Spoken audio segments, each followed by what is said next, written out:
Angela Rayner, who serves as both Deputy Prime Minister and Housing Secretary, recently admitted to underpaying stamp duty on a second home purchase.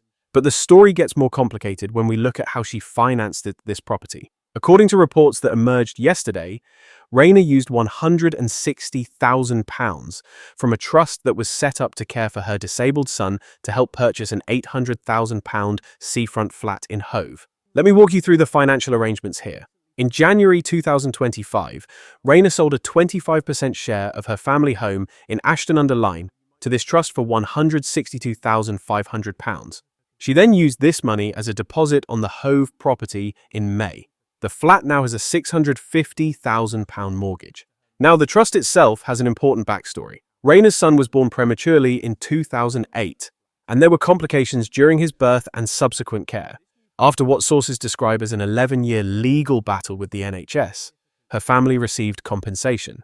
This money was then placed in a trust specifically to care for her son's needs. But here's where things get legally complicated. When Rayner bought the Hove flat, she initially received legal advice suggesting she only owed standard stamp duty. However, after media scrutiny, she sought additional counsel from what she calls leading tax experts.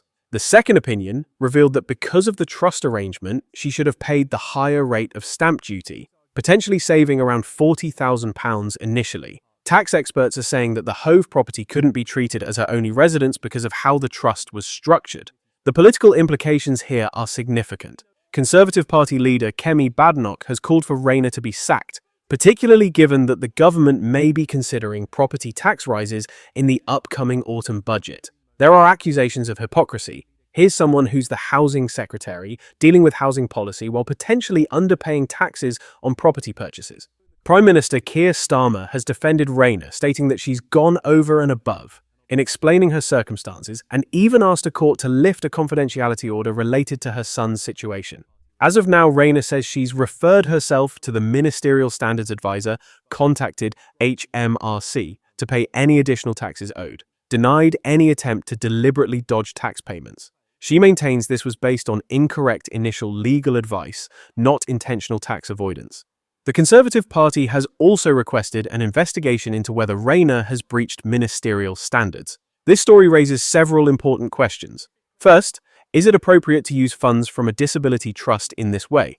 Critics argue that money meant to secure a disabled child's future care shouldn't be tied up in property investments. Second, the stamp duty issue. While Rayner claims this was based on bad advice, it highlights the complexity of property tax rules and whether public officials should be held to higher standards of due diligence.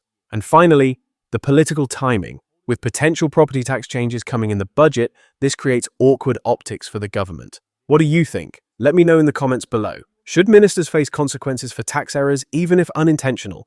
And don't forget to subscribe for more UK political coverage. I'll see you in the next one.